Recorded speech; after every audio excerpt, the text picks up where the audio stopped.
अमित शाह की 25 कहानियां। आज हम आपको बीजेपी अध्यक्ष अमित शाह की कहानियां इसलिए दिखा रहे हैं क्योंकि बिहार में सत्ता पलटने के बाद जितनी चर्चा लालू और नीतीश की हो रही है, उतनी ही चर्चा अमित शाह की राजनीति की भी हो रही है। लोग खूब बातें कर रहे हैं कि अमित शाह ही राजनीति उन्हीं की थी कि बीजेपी जहां सत्ता में नहीं थी वहां भी सत्ता में आ गई। अमित शाह बीजेपी के सबसे सफल अध्यक्ष माने जा रहे हैं, जिन्होंने बीजेपी को 14 राज्यों में 67% आबादी पर राज करने वाली पार्टी बना दिया।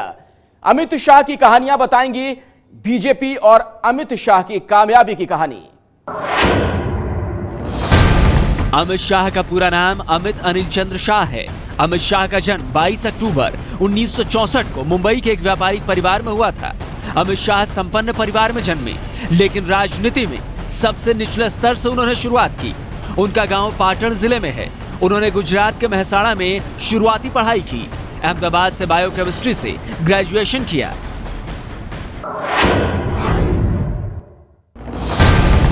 करियर के शुरुआती दिनों में अमित शाह ने शेयर ब्रोकर का भी काम किया था। कुछ वक्त मनसा में रहकर पिता का प्लास्टिक के पाइप का बिजनेस भी संभाला, लेकिन राह पकड़ी उन्होंने राजनीति की। अमित शाह की पत्नी का नाम सोनल शाह है। उनका बेटा है जय शाह। बेटे की सगाई और शादी में बीजेपी का पूरा नेतृत्व दिखा था। पति पत्नी दोनों धर्म कर्म में काफी रुचि लेते हैं। गुजरात के सोमनाथ को मानते हैं। अमित शाह सोमनाथ ट्रस्ट के ट्रस्टी भी हैं।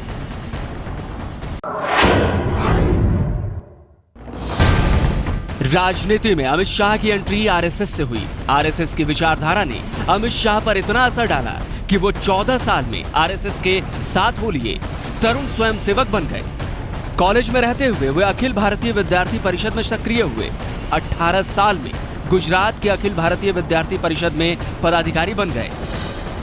युवा मोर्चा में उन्होंने जिस तरह से संगठन की रचना में ड्राइव लिया था, नरेंद्र भाई तब महामंत्री थे और इनके नेतृत्व में उन्होंने युवा मोर्चा के कार्यकर्ता के नाते पूरे राज्य में ऑर्गेनाइजेशन की रचना में बहुत ही एक्टिवली कंट्रीब्यूट किया था। आप इन दो तस्वीरों को देखिए। ये आज के अमित शाह हैं जो बीजेपी के अध्यक्ष हैं, और ये तस्वीर है 1987 की, जब वो गुजरात बीजेपी में शामिल हुए थे। कह सकते हैं कि अमित शाह ने जूते रगड़े, तब जाकर उन्हें बीजेपी में सबसे ऊंचा मुकाम हासिल हुआ।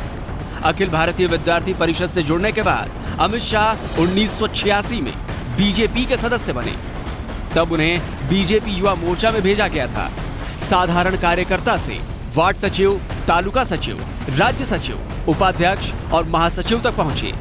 बीजेपी की राजनीति में 22 साल तक तपने के बाद अमित शाह को पहली बार लाल बत्ती नसीब हुई। 1989 की इन दो तस्वीरों को देखिए। तब अमित शाह गुजरात बीजेपी में अहमदाबाद शहर के सचिव हुआ करते थे। ये वो दौर था जब लाल कृष्ण आडवाणी बीजेपी ही नहीं, देश के बहुत बड़े नेता बन चुके थे। तब आडवाणी गुजरात की गांधीनगर लोकसभा सीट से सांसद का चुनाव लड़ते थे। नरेंद्र मोदी आडवाणी के साथ बैठा करते थे, लेकिन अमित शाह तब दोनों के पीछे खड़े हुआ करते थे। अमित शाह को तब आडवाणी को चुनाव जिताने की जिम्मेदारी थी। आडवाणी के चीफ कैंपेनर और इलेक्शन कोऑर्डिनेटर हुआ करते थे अमित शाह। आडवाणी जी गांधीनगर की सीट, यहाँ पे अहमदाबाद वेस्ट वाली सीट से वो लड़ने वाले रहे, तो उस वक्त भी अमित शाह ने वो आडवाणी जी की पूरी इलेक्शन की कैंपेन के मैनेजर और स्ट्रेटेजी सभी और उसकी पूरी कमान वो अमित शाह के पास रही। इस वजह से वो एल.के. आडवाणी जी के भी काफ़ी नज़दीक आ गए और आडवाणी जी के भी बहुत एक विश्वासु साथीदार बन गए। करीब 11 साल तक सामान्य बीजेपी कार्यकर्ता रहने के बाद अमित शाह को बीजेपी का चुनावी टिकट मिला। 1997 में उन्होंने पहली बार सरखेज विधानसभा सीट से चुनाव लड़ा और 24,000 से जीते। 1997 के बाद अमित शाह लगातार जीतते रहे। 2012 में अमित शाह ने सरखेज सीट छोड़कर नारनपुरा सीट से चुनाव लड़ने का प्रयोग किया। चौथे चुनाव का प्रयोग भी कामयाब रहा। अमित शाह ने आज तक सांसद का चुनाव नहीं लड़ा। पहली बार उन्होंने 2 दिन पहले गुजरात से राज्यसभा चुनाव के लिए नामांकन भरा है। मैंने अमित भाई को बहुत निकट से देखा भी है, जाना भी है, और मुझे विश्वास है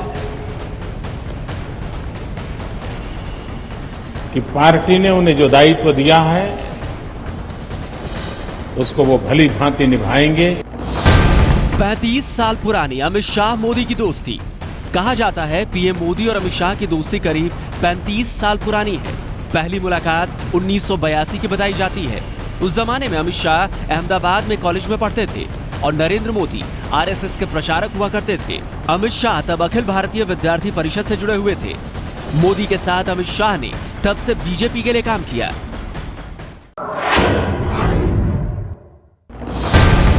ये दोस्ती इतनी मजबूत हुई कि जहां जहां मोदी ने काम किया वहां अमित शाह रहे। 2000 में नरेंद्र मोदी गुजरात के लिए सीएम रहे तो उन्होंने अमित शाह को मंत्री बनाकर गृह मंत्री की जिम्मेदारी सौंप दी। जब मोदी देश के पीएम बने तो उन्होंने अमित शाह को दिल्ली बुलाकर बीजेपी का राष्ट्रीय अध्यक्ष बनाया। श्री अमित शाह जी के नेतृत्व में भारतीय जनता पार्टी सचमुच भारत को पुनः जगत गुरु के पद पर आसीन कराने में कामयाबी हासिल करेगी, यह मेरा पक्का भरोसा है, पक्का विश्वास है। अब चर्चा है कि सांसद बनने के बाद मोदी सरकार में उन्हें मंत्री बनाया जा सकता है। कहा जाता है कि मोदी और अमित शाह जब सत्ता से बहुत दूर होते थे, जब रेस्टोरेंट में भी साथ बैठा करते थे। रेस्टोरेंट में हुई एक ऐसी ही बैठक में अमित शाह ने मोदी से कहा था, नरेंद्र भाई भारत का प्रधानमंत्री बनने के लिए तैयार हो जाइए। हालांकि उसके 10 साल बाद मोदी गुजरात के सीएम और 20 साल बाद देश के पीएम बने, लेकिन अमित शाह की 90 की भविष्यवाणी सच साबित हुई। –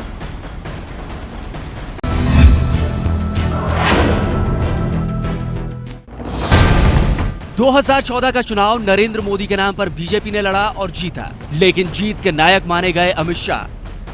राजनाथ सिंह जी इस टीम के कैप्टन थे और उनकी कैप्टनशिप में लक्षावधि कार्यकर्ताओं ने ये विजयश्री को प्राप्त किया है और इसके man of the match Shri Amit भाई शाह थे।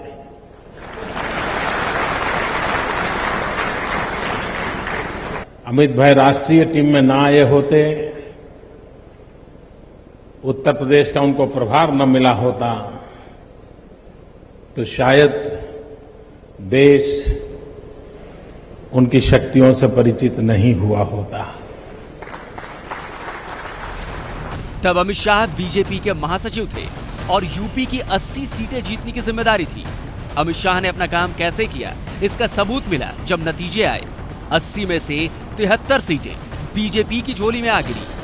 जिस पार्टी को 2012 में यूपी में सिर्फ 15% वोट मिले थे, उसे 2014 में 43% वोट मिल गए। अमित शाह का डंका सारे देश में बज गया।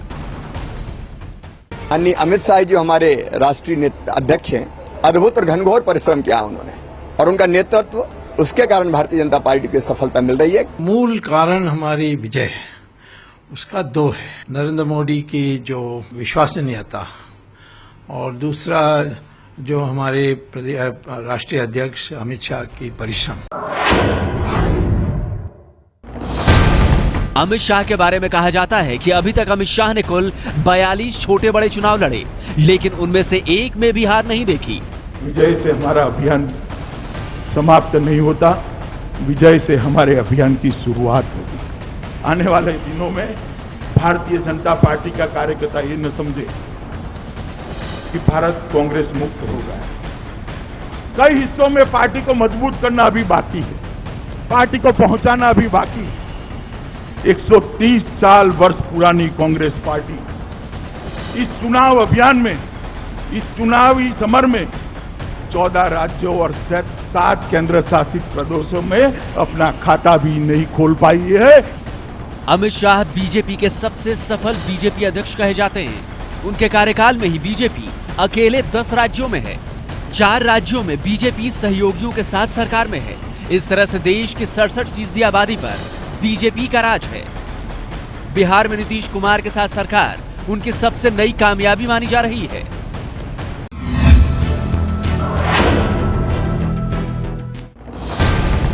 अपने इस मिशन के लिए लगातार देश घूमते रहते हैं। औसत है 541 किलोमीटर प्रतिदिन सफर करने का। अमित शाह बीजेपी के ऐसे अध्यक्ष हैं जो पूरे देश में घूम चुके हैं। उनके कार्यकाल में बीजेपी 11 करोड़ कार्यकर्ताओं की पार्टी बनी है।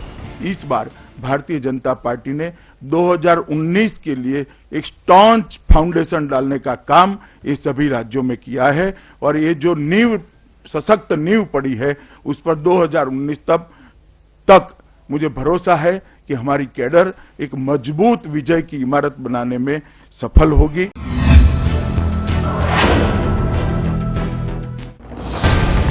लोकसभा चुनाव में मेहनत का इनाम बीजेपी ने अमित शाह को पार्टी अध्यक्ष बनाकर दिया। 49 साल की उम्र में सबसे कम उम्र के बीजेपी अध्यक्ष बने अमित शाह। बीजेपी को देश की सत्ता तो मिल गई, लेकिन बीजेपी देश की पार्टी नहीं बन पाई। अमित शाह इसी मिशन पर काम कर रहे हैं। पंचायत से संसद तक बीजेपी अमित शाह का है। भारत को कांग्रेस मुक्त बना सकता है और ये परिश्रम ही भारत को भाजपा युक्त बना सकता है। दिल्ली के चुनाव के 2 ही कार्यक्रम में आया हूं। एक पंच परमेश्वर के कार्यक्रम में आया था और आज आपके कार्यकर्ता धन्यवाद कार्यक्रम में आया हूं। 2 ही कार्यक्रम। इसलिए पंच परमेश्वर के कार्यक्रम का आत्मा भी मेरे बूथ का कार्यकर्ता था और आज के कार्यकर्ता धन्यवाद कार्यक्रम के अधिकारी भी बूथ के कार्यकर्ता है, जिन्होंने बहुत अच्छे से काम किया। अमित शाह के बारे में यह कहा जाता है कि वो कार्यकर्ताओं का एक भी फोन कॉल मिस नहीं करते हैं। जिससे भी बात करते हैं उससे लंबी बात करते हैं। कॉल कनेक्शन होते ही जरूर कहते हैं, हाँ अमित, मतलब बोलिए, मैं अमित शाह बोल रहा हूँ। कहा जाता है कि अहमदाबाद की सरखेज और नारनपुरा सीटों के साधारण कार्यकर्ताओं के पास अमित शाह का वो मोबाइल नंबर है जिस पर आने वाली कॉल खुद वो रिसीव करते हैं। जैसे मोदी आराम कम काम ज्यादा करते हैं, वैसे ही अमित शाह का भी है। आधी रात तक उनकी बैठक होती है, फिर भी वो रोज डायरी लिखते हैं जिसमें दिन का लेखा जोखा और उनके विचार होते हैं।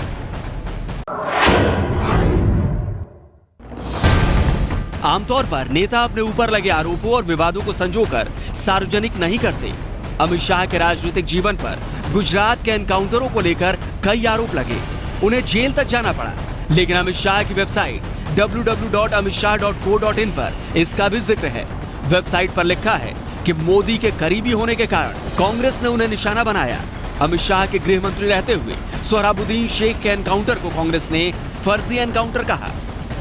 मुझ पर जो आरोप लगाए गए हैं वो सभी के सभी आरोप फैब्रिकेटेड है, पॉलिटिकली मोटिवेटेड है और कांग्रेस सरकार के इशारे पर बनाया गया कि गलत कच्चा चिट्ठा है।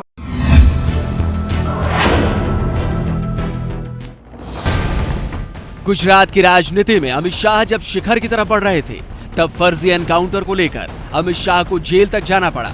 90 दिन बाद जमानत पर जेल से बाहर निकल पाए थे अमित शाह। 2 साल तक अपने राज्य में अमित शाह के घुसने पर रोक लगी रही। 2015 में स्पेशल सीबीआई कोर्ट ने अमित शाह को सारे आरोपों से मुक्त कर दिया। विवादों से मुक्त होने के बाद अमित शाह का सुनहरा राजनीतिक सफर उसके बाद ही शुरू हुआ। इंडियन एक्सप्रेस की पिछले साल की एक रिपोर्ट के मुताबिक अमित शाह मानते हैं कि अगर वो 2010 में जेल नहीं जाते तो 2014 में राजनीति के केंद्र न बनते। जेल में अमित शाह कैदियों को भगवत गीता के श्लोक सुनाते थे। जेल में रहते हुए अमित शाह ने कांग्रेस के खात्मे की प्रतिज्ञा ली थी। सचमुच अमित शाह जहां जहां चुनाव लड़ते हैं वहां कांग्रेस पानी पीने लगती है। भारतीय जनता पार्टी ने जो नारा दिया है कांग्रेस मुक्त भारत, उसमें 2 कदम देश और आगे बढ़ा है कि 5 राज्यों के परिणाम के बाद केरल से लेकर कश्मीर तक और कच्छ से लेकर कामरूप तक पूरे देश के अंदर भारतीय जनता पार्टी की नींव मजबूत करने का काम किया है।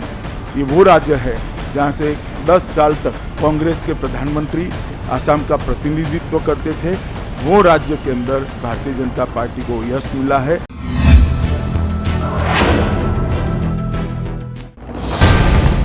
आपके लिए जानकारी हैरान करने वाली होगी कि वोटों की राजनीति के माहिर अमित शाह में कंपनी चलाने वाली काबिलियत भी है। चुनावी राजनीति में एंट्री से पहले अमित शाह को 1995 में पहली बार सरकारी पद मिला था। तब केशुभाई पटेल गुजरात के सीएम हुआ करते थे। उन्होंने अमित शाह को स्टेट फाइनेंशियल कॉर्पोरेशन का चेयरमैन बनाया था। कहते हैं अमित शाह के चेयरमैन रहते हुए पहली बार कॉर्पोरेशन का नेट प्रॉफिट 200% से ज्यादा हो गया था। अमित शाह के कार्यकाल में ही सरकारी company Gujarat state financial corporation public limited company बनी और उसका आईपीओ निकला।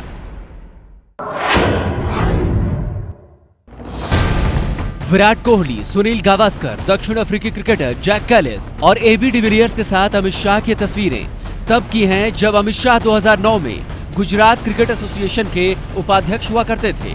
अमित शाह के आने के बाद जीसीए का फंड 22 करोड़ से 163 करोड़ तक पहुंच गया।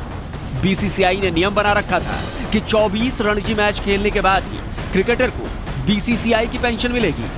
अमित शाह ने नया नियम बनाकर लागू कराया कि अगर किसी क्रिकेटर ने एक भी रणजी मैच गुजरात के लिए खेल लिया तो उसे जिंदगी भर पेंशन मिलेगी।